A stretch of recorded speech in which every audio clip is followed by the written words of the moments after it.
Hello, everyone. Thank you so much for joining the Colorado Cancer Screening Program's webinar today on colorectal cancer screening 101. There's people still joining. So as everyone is trickling in, if you wouldn't mind introducing yourself in the chat so everyone can see who's joining from all across the state. So your name and your role and where in the state you're located, your clinic, or your location in the state. We'd love to see everyone who's on, and we really appreciate you making the time for this webinar on a snowy Friday, at least here in Denver. It's a snowy Friday. So thanks again, everyone, for making the time.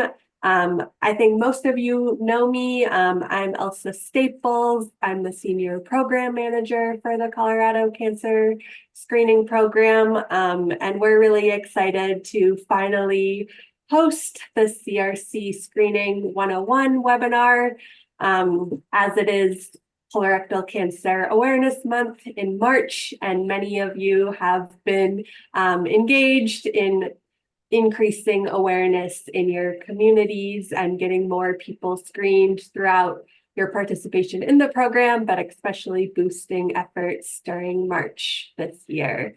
So we're really excited to be joined by Dr. Sarah Safadi, who is a gastroenterologist at UC Health and the University of Colorado here in Denver. Really appreciate her taking the time to share some insights around the current status and landscape of colorectal cancer screening and the evidence and guidelines at this time. And so Joe is also on as our CCSP coordinator. She'll be helping monitor the chat. And then Andy wasn't able to join today, our program director, but she helped make the connection with Dr. Safadi through Blake Jones, who also has been a big champion for our work here at the university. So we're really thrilled that she could take the time to speak with everyone today. So once again, if you haven't already, please go ahead and introduce yourself in the chat. And I'm going to turn it over to Dr. Sarah Safadi to get us started. Thank you, Elsa. I appreciate the introduction. Hi, everyone. My name is Sarah Safadi. As Elsa mentioned, I'm one of the gastroenterologists at the University of Colorado and UC Health. And I'm very excited to be talking to you today about colorectal cancer. Let me start with sharing my slides here. Okay, can you all see my slides? They're showing in the notes view right now. They were showing right before. If you go to display settings at the top, you can switch it or just reshare. Is this better? Yes, now they're in full screen mode. Thank you. Perfect. Thank you. Thank you. So for today's talk, I don't have any disclosures. The objectives that I'm going to be focusing on are a little bit of background about colorectal cancer. We're going to talk about screening and look at how well are we doing with screening nationwide and here in Colorado.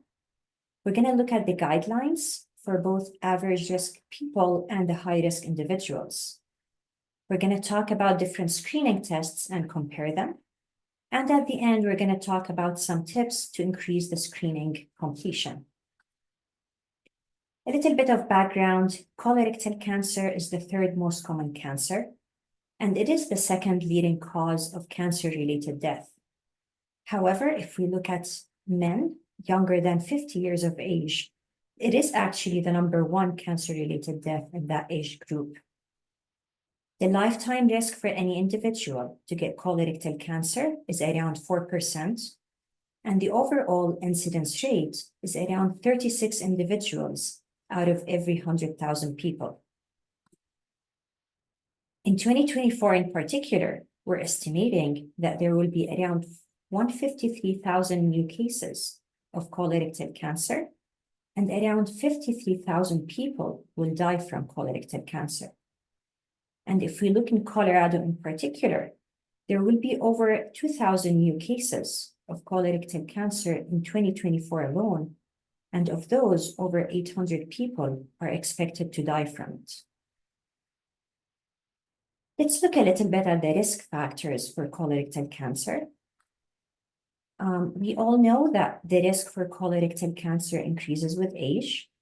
If we look at the younger people, less than 50 years of age, we notice that between every 5-year age group and the other, there is almost 80 to 100% increased risk of colorectal cancer. But once we look at the people over the age of 50, that risk is actually 20 to 30% increase between each 5-year group and the next one. Oh, sorry. And the second one is it's sex, race, and ethnicity. Men are at higher risk to develop colorectal cancer compared to women. And we do notice changes in ethnicities between people. American Indians and Alaskan Natives are the people that are at highest risk to develop colorectal cancer and die from it. After those, we do have the non-Hispanic Black population. And then comes the non-Hispanic white population, followed by the Hispanics. And on the bottom of that list, we have the Asian American and Pacific Islanders. Other important risk factors for colorectal cancer, family history is a very strong risk factor here. We do notice 2 to 4 times increased risk of colorectal cancer in people who have a family history of it. And this is usually higher if someone's first-degree family member was diagnosed at a young age before the age of 50, or if someone has more than one family member with colorectal cancer. Other risk factors for this, we do have diabetes or inflammatory bowel disease, but we also have modifiable risk factors that sadly account for over 50% of the cases of colorectal cancer. Those include heavy alcohol use, smoking, and physical inactivity and obesity with people who have a BMI over 30. There are also some dietary risk factors for colorectal cancer, as studies have shown that people who consume a lot of red meat and processed meat in their diet have higher risk of colorectal cancer. And there are also some protective things in our diet that have been shown in the studies to decrease the risk, which is consumption of dairy and fiber. So a question here that we need to pause and ask ourselves is, how well are we doing with screening for colorectal cancer? If we look at the data over the years, we do notice that there has been decrease in the incidence of colorectal cancer ever since around the year of 2000. And this is highly attributable to the fact that Medicare in 2001 allowed free coverage of screening colonoscopy for all individuals, regardless of their high risk or not. And since then, we have noticed this decrease in the incidence. There are possible other factors that have played a role in this, like smoking, for example, because it has been shown that the smoking has been decreasing over the years as well. And the main question that we all ask is screening colonoscopy actually helping in decreasing the colorectal cancer incidence and mortality? And this table includes several studies that were done throughout the years, some in the US and some outside the US. This is from our guidelines. These studies have actually shown definite benefit with decreased incidence and mortality of colorectal cancer for individuals who are undergoing colonoscopies. And if we look at how many people are up to date on their screening in Colorado and other states, in Colorado in particular, the screening rate here is 63%. And this data is from 2020. It included all individuals between the age of 45 and higher, and those who had any screening test, whether it's colonoscopy or any other stool tests. And they looked at at the years like 1 year, 5 years, and 10 years.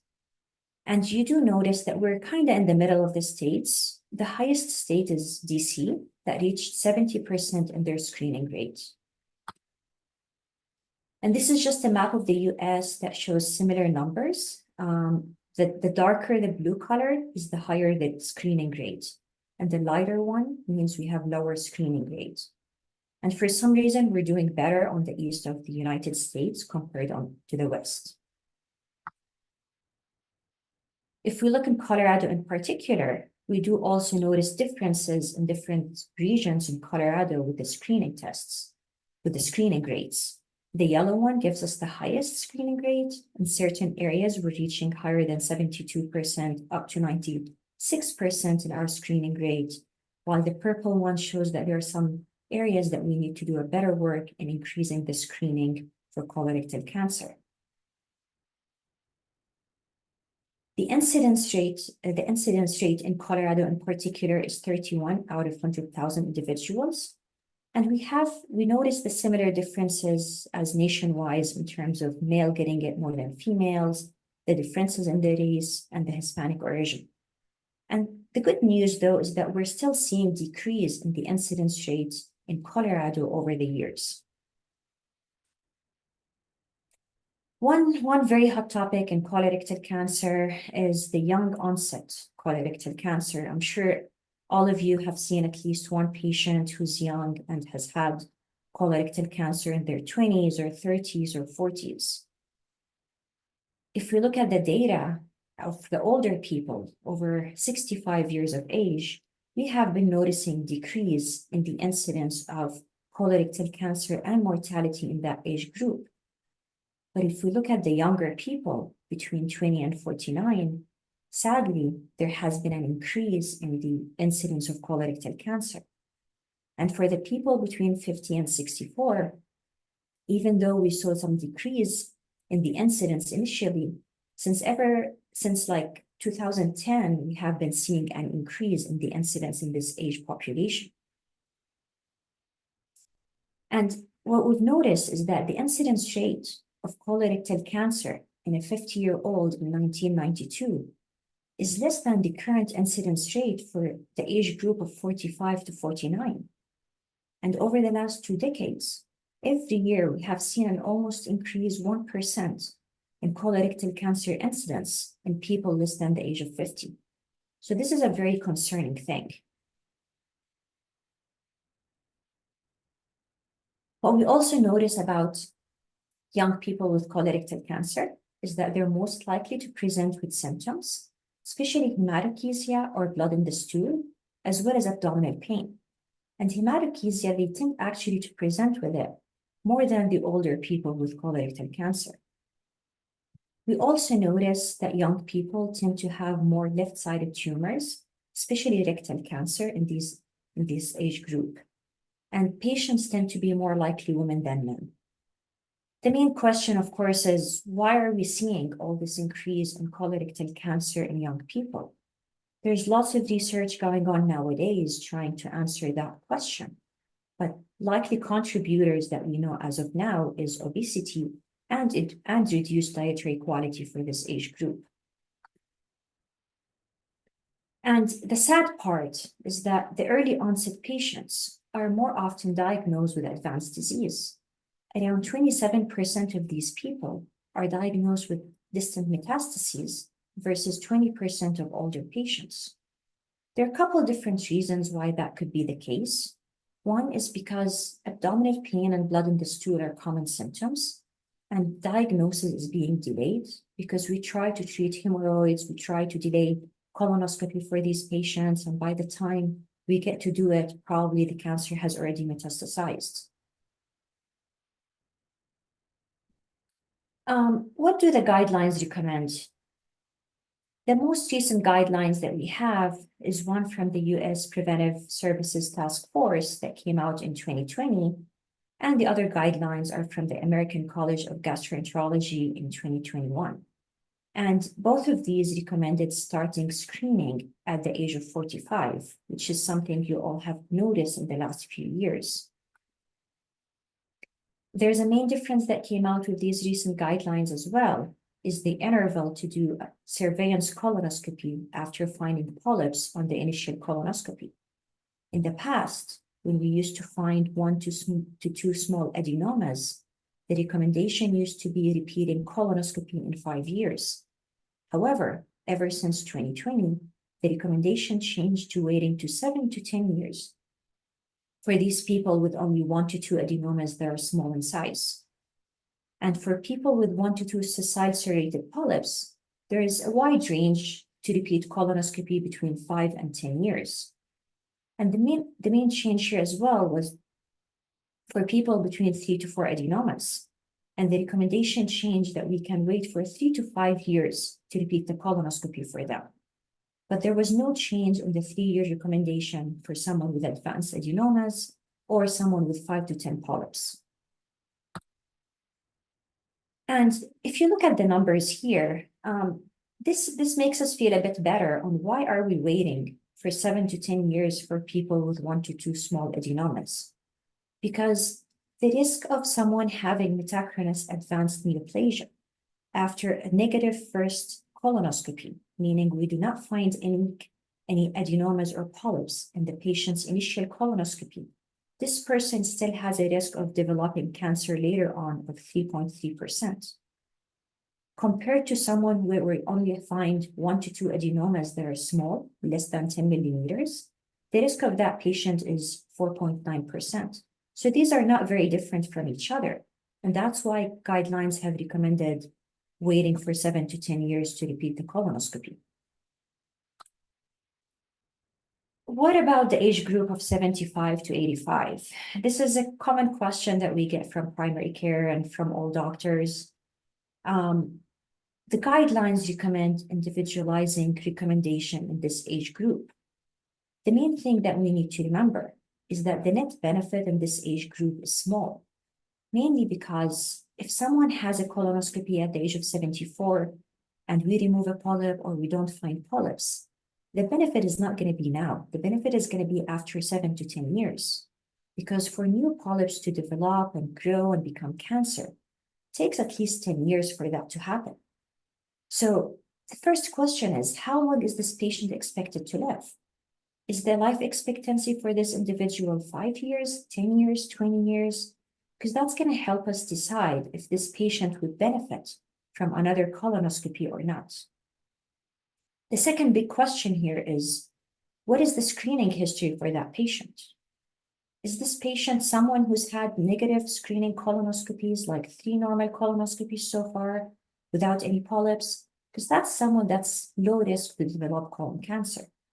However, if I have a patient who's had lots of polyps and big polyps, probably we just removed a 2-centimeter adenoma at the age of 70, then he's still high risk to develop colorectal cancer. And in that patient, I would look at the health status. What are the comorbidities that the patient has? Does he have heart problem, lung problems, like anything that puts him at high risk for anesthesia? Because it is important here to do risk versus benefit discussion. Because a lot of this age group, one, they have higher risk of complications from the procedure itself, whether it's bleeding or perforation. 2, they have higher risk of anesthesia on their heart and lungs. 3, a lot of these people may already be on anticoagulation or something else. And if we have to stop it for the procedure, that might put them at risk as well. So my advice would be look at the patient at whole in terms of the colorectal cancer risk, health status, life expectancy, and just have a shared decision-making with the patient whether to do a colonoscopy or not. Second big thing here is the family history. We do know that up to 30% of people who are diagnosed with colorectal cancer have a family history of the disease, which is why these individuals should begin screening early. It's important to remind ourselves is who had the colon cancer in that patient's family? Was it a first-degree relative, which includes parents or full siblings or biological children? Or was it a second-degree relative? Because it's very common for my patients to say, my grandma or great-grandma had colon cancer, but no first-degree relative who had it. So it is important to remember because the risk is different between these different relatives. And our guidelines currently focuses on the first-degree relative, not the second or third-degree relatives. That doesn't mean there is no increased risk if someone's grandparent had colon cancer, but the guidelines currently focus on the first-degree relatives. And the family history that's important for us to know. Is your parent or sister or brother, did they have colon cancer or rectal cancer? And the second one is, did they have advanced polyp?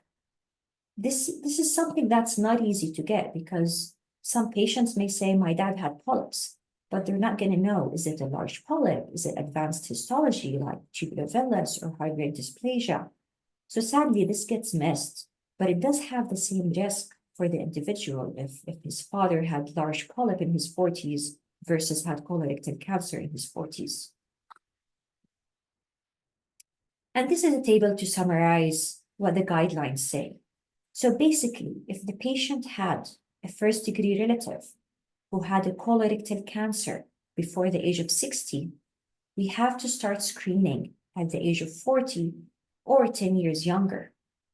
For example, if the patient's brother had colorectal cancer at the age of 45, I'm going to have to start screening at the age of 35 and not wait until the patient is 40. And then, excuse me. And then, if we don't find anything on that initial screening colonoscopy, we would repeat it every 5 years. And that's mainly because the relative had the colon cancer before the age of 60. But if our patient has a first-degree relative who had a colon cancer in their 70s or 80s, we still start at the same time, but the difference is going to be with the repeat colonoscopy, that at this time we can wait for 10 years to have the next colonoscopy. If someone had two first-degree relatives, a brother and a father who both had colorectal cancer, regardless of how old they were when they had it, we still start at the same time, but we would do it more frequent every 5 years if it is negative. And do notice here the last row that we have, it's from our guidelines, that if someone has second-degree relative or third-degree relative, regardless of how old they are, guidelines continue to recommend starting at the age of 45 and repeating colonoscopy every 10 years if no polyps are found. What are the different screening tests and what do our guidelines say about those? From our American College of Gastroenterology, they do recommend two different tiers of screening tests.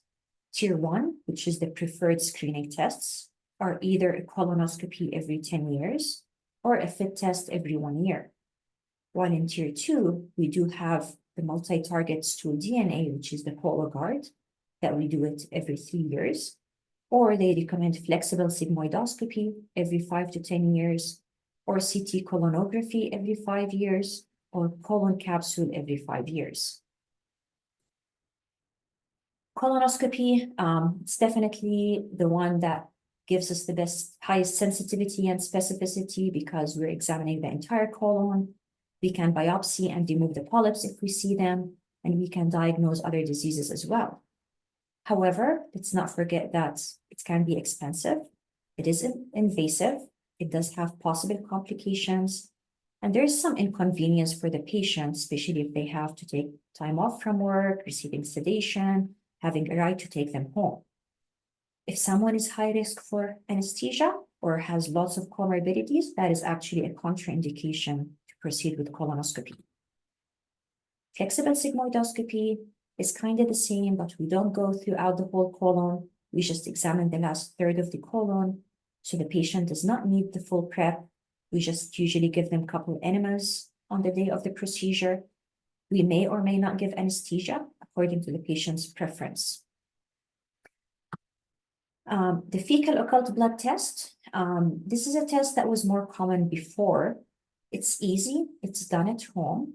It usually requires 3 stool samples to be done. It doesn't have complications. However, it can be affected by the diet that the patient has or the medications that the patient is on. So there's a lots of false positive and false negative based on this. The good thing is that it has been mostly replaced by the FIT test in most of the labs. The FIT test checks specifically for antibody to human blood in the stool. It is also an easy test that the patient can do at home, does not have complications. And the better thing about it is that it's not affected by diet or medication changes. But the bad thing about it compared to Cologuard is that it has to be done annually. One thing I do want to mention about any of these two tests, if someone has any GI symptoms, bleeding, changing bowel habits, anything that could be concerning for colorectal cancer, then it's better not to do these two tests and just do colonoscopy. The Cologuard, it basically combines the FIT test along with molecular array assays together. It is easy, no complications, no need for any diet or medication changes. However, what happens when we combine two screening tests is that we get more false positive rates. So Cologuard does have more false positive compared to FIT test alone. And if someone has a history of personal adenomas or a family history of colorectal cancer, it is actually recommended not to do the Cologuard and do the colonoscopy. CT colonography, it is what's called virtual colonoscopy. Patient still needs to take the full prep, and he has a CT scan that takes a look inside the colon because there is a CO2 pump that's placed in the patient's rectum, opens up the colon to give us better images. The bad thing about it, patient still has to take full bowel prep. If we find something, we would have to take it again and come back for a full colonoscopy. Blood tests, there are lots of studies nowadays about blood tests. Septin9 is the one that's FDA approved. It still has low specificity and sensitivity, and currently it's not recommended in our guidelines to do that screening test.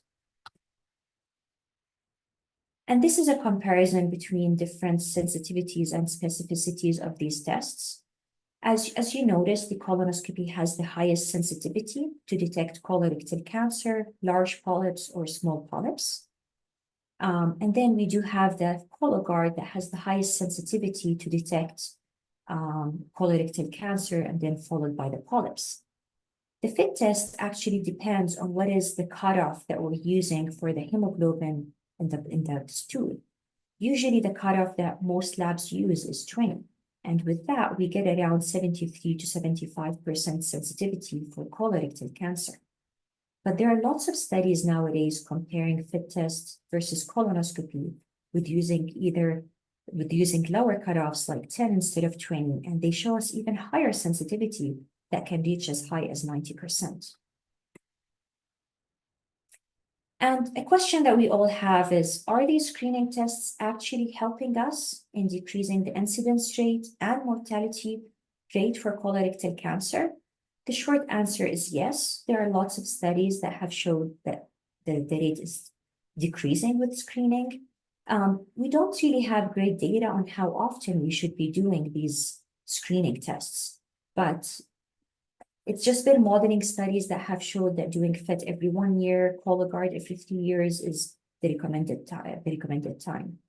And modeling studies also suggest that Cologuard every 3 years is inferior to annual FIT test in performance and cost. The main question is, what is the best screening test for colorectal cancer? And it is the one that the patient will do. So I personally start with recommending colonoscopy. If my patient cannot do a colonoscopy for one or another, I offer FIT test, Cologuard test, whatever my patient is willing to do, as long as we're at least doing screening for this third most common cancer. And how can we improve screening? It's not an easy question to answer. Some of the ideas that I came up with is, one, let's remember that the 45 is the new 50 as of a few years ago. So whenever you have a patient in clinic that's already 45, we need to start that conversation of screening for colorectal cancer. A line that I sometimes use with my patients, and it encourages them to go for screening, is that the colon cancer is the third most common cancer. And this usually shows them the importance of moving forward with the screening. Offering different screening tests always helps, because if you tell them it's either this or nothing, patient may not want it. But if they know they have options and they have the choice between them, that can help us increase the screening rate. Knowing the family history is important because some patients may need to start sooner. Remember, up to 30% of the patients with colorectal cancer have family history. So catching those early and trying to prevent the colorectal cancer or catching it early is going to help save lives. And the last thing is lots of patients are scared of colonoscopy because of the bowel prep, either because they've done it before or they've seen their spouse doing it and they're like, I don't want to take that big gallon. So just remember, there are lots of different bowel preps nowadays. Some have smaller fluid quantity. I don't promise it's better, but it's smaller fluid. And some can even come in pills. So we can try those with the ones who are refusing the procedure just because of the prep. In summary, at what age should we start screening? Start at age 45, optimize family history, start sooner if needed. And if you have a patient less than 45 years old and has symptoms, screen them sooner. What test to order? The best test is the one that gets done. Consider FIT test versus colonoscopy as a first line. And for someone who has a personal history of adenoma or family history of colorectal cancer or any red flag symptoms, those patients should undergo colonoscopy. For the surveillance intervals, this usually depends on colonoscopy findings and the quality of bowel prep. Any questions? Thank you very much for that very informative presentation. It looks like we have 2 questions so far in the chat. The first is, do we know why men are more affected by colorectal cancer than women? So why they have a higher rate of colorectal cancer? That is a good question. I'm not sure I have a good answer for it. Sadly, we do see this predominance of certain cancers in one sex more than the other. I'm not really sure why that is in colorectal cancer in particular, but this is what the studies have shown. And I think some data, right, shows that men sometimes are less inclined to get screened than women in different populations. Their screening rate is lower, so maybe not as much prevention if they're not getting a colonoscopy done when they should be. That's true. And I wonder if there's also differences between smoking, between obesity, between men and women that's also playing a role in increasing the risk for men compared to women. Thank you. And then the next question was, despite the increase in screening, colorectal cancer rates have also increased. Does the data support an increased cancer rate due to higher number of cancers found on screening tests, or are there other factors we should be addressing in a PCP clinic in addition to getting people screened? So as I showed, the incidence rate has been decreasing in older people. And it has been decreasing because likely we're doing better at screening those individuals. The younger people are the ones that we're seeing increase in the incidence rate for them. And as long as we try to screen patients according to guidelines at the age of 45 or sooner if they have a family history, or sooner if they're presenting with symptoms, then I would say this would be my recommendation.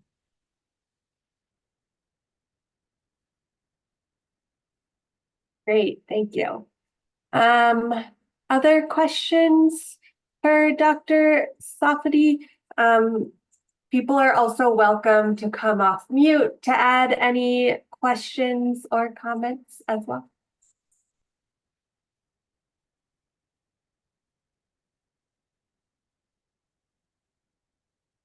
And while people are thinking of additional questions, I also had a question of maybe something you could chat a little bit more about.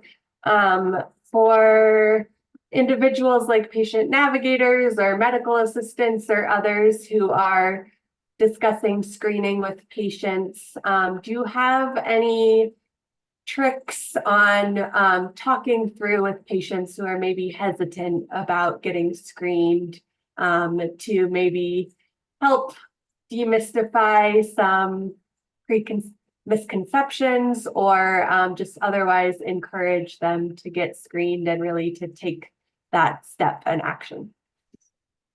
I think reminding patients that colon cancer is the third most common cancer plays a big role in convincing my patients to proceed with screening.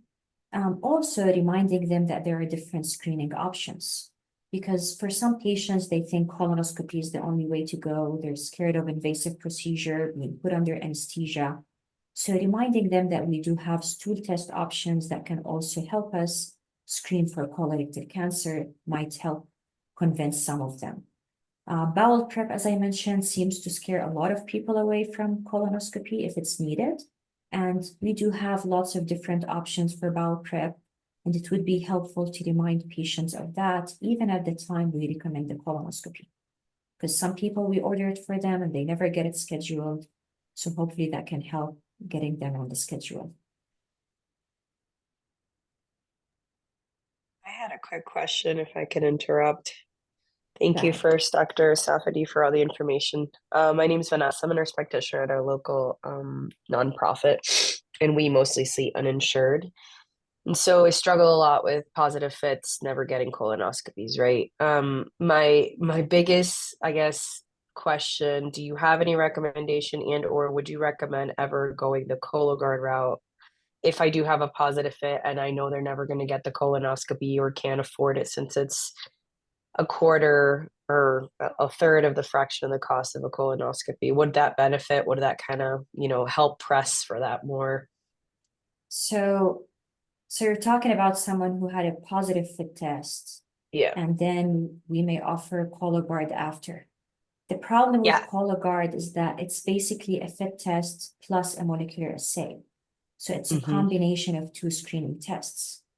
Meaning what happens when we combine two screening tests is that the false positive increases. So the likelihood of Cologuard being positive after a positive fit is pretty high.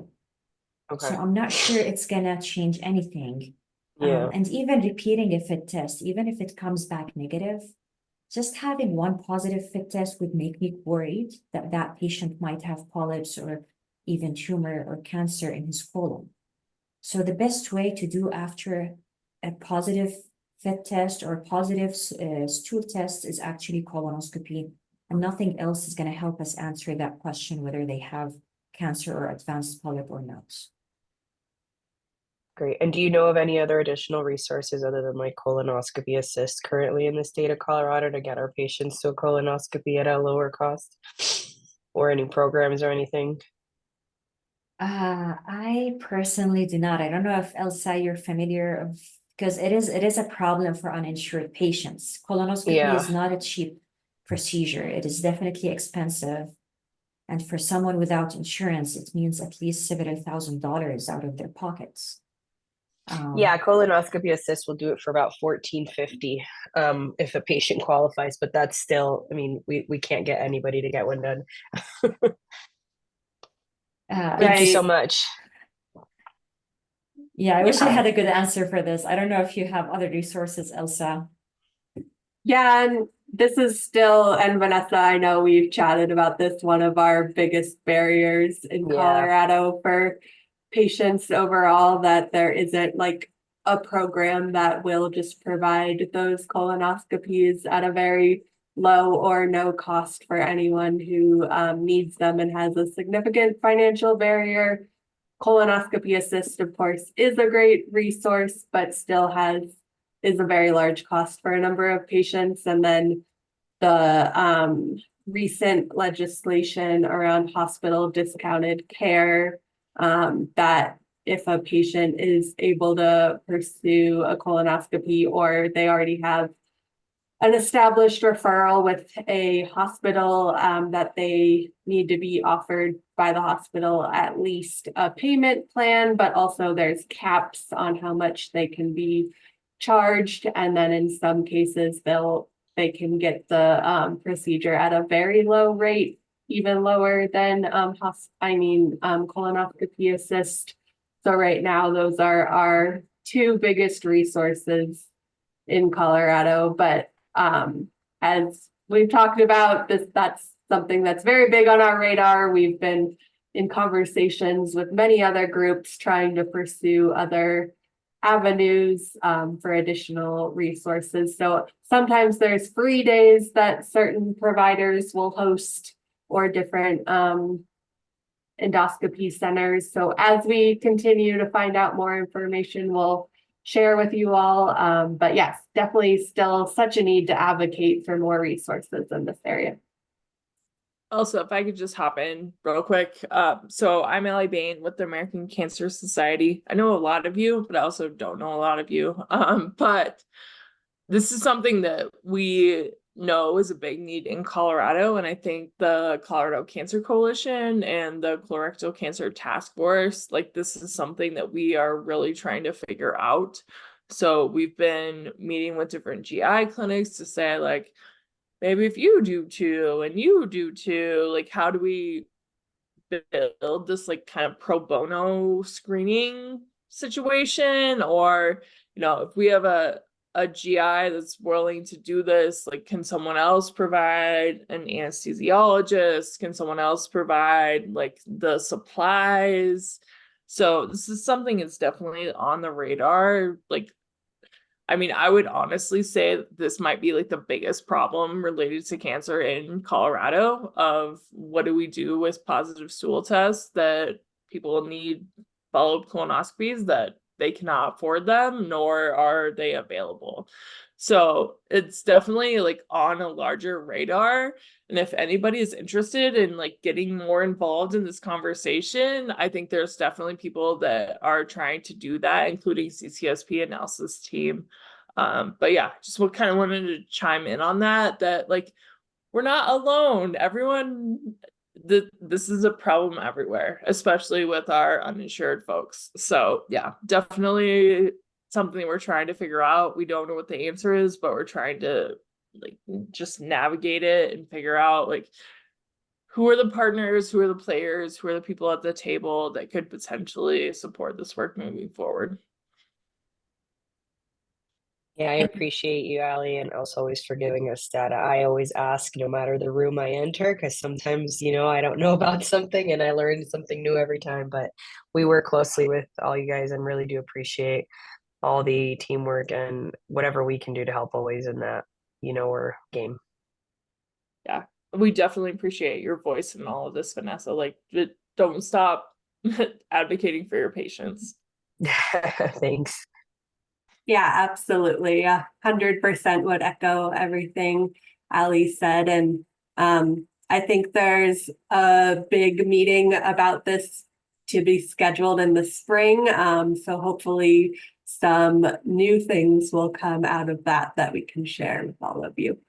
But yes, please keep advocating with all of the different groups that you all have these conversations about screening and advocating for your patients, because it needs to be brought up over and over again to make action happen.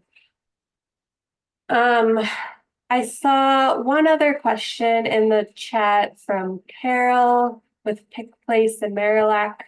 Could you share information about the cure rates for colorectal cancer, depending on how early it is caught and the stage? Would that be helpful to share with patients to encourage them to get screened? It is a very good question, and it is helpful to share with patients that if we catch it very early, the cure rate can be 100%. We sometimes find cancer in a polyp that we're able to take through the colonoscopy. We can do an EMR or ESD and go very deep into the tissue and take the polyp out and the whole cancer out, and without even the patient having to do surgery or chemotherapy or anything else.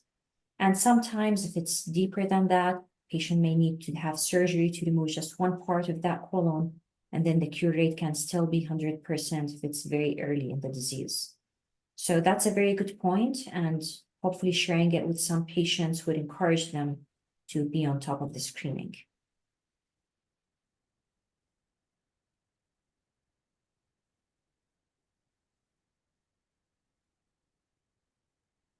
Thank you for that. And yeah, I think also our treatments in general are improving all the time for colorectal cancer. So even when it is caught at a later stage, more and more patients are able to find treatment that works for them and can lead to no evidence of disease, even if it's not considered fully cured, but can go on to live for many, many more years after that.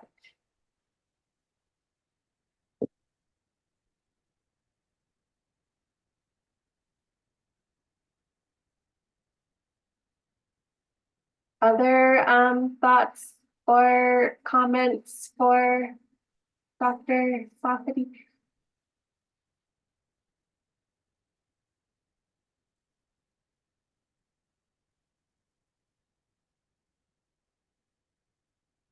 All right. Well, if you all think of anything additional, feel free to reach out to us and we can pass on the questions and help get you an answer. We'll be sharing the slides and the recording. We'll send a follow-up email by mid next week, hopefully early next week. And they will be posted on the webinars page of the CCSP website as well. So if there were others from your team that would find this information valuable, please go ahead and share this with them as well. And then when you close out of the webinar today, we do have a quick evaluation survey that we would hope you would take a couple of minutes to answer, just to get a sense of your satisfaction with this webinar, but also your knowledge of colorectal cancer as well. So we'll take just a couple minutes to complete, but would really appreciate that. And then I also did want to plug that we are having our Q3 CCSP Learning Collaborative meeting for all participating clinics coming up very soon this month on March 19th from 12 to 1:30 p.m. And that will be a workshop on health equity and structural racism from one of the trainers with the Patient Navigation and Community Health Worker Training Program, but beneficial to all roles from CCSP clinics. And then Ali will also be on and we'll be discussing some communication strategies and resources for reaching diverse populations and helping get them screened. So again, really want to give a big thank you to Dr. Safadi for taking the time today, and hope to see you all on our next CCSP meeting. So I'll drop the registration link one more time again for our March Learning Collaborative in the chat, and then the link to the eval is in there. So thank you all again. Please reach out with any additional questions, and happy Colorectal Cancer Awareness Month. Take care, everyone. Have a great afternoon and weekend. Thank you, everyone. Thank you. Thanks, Elsa. Bye, everyone.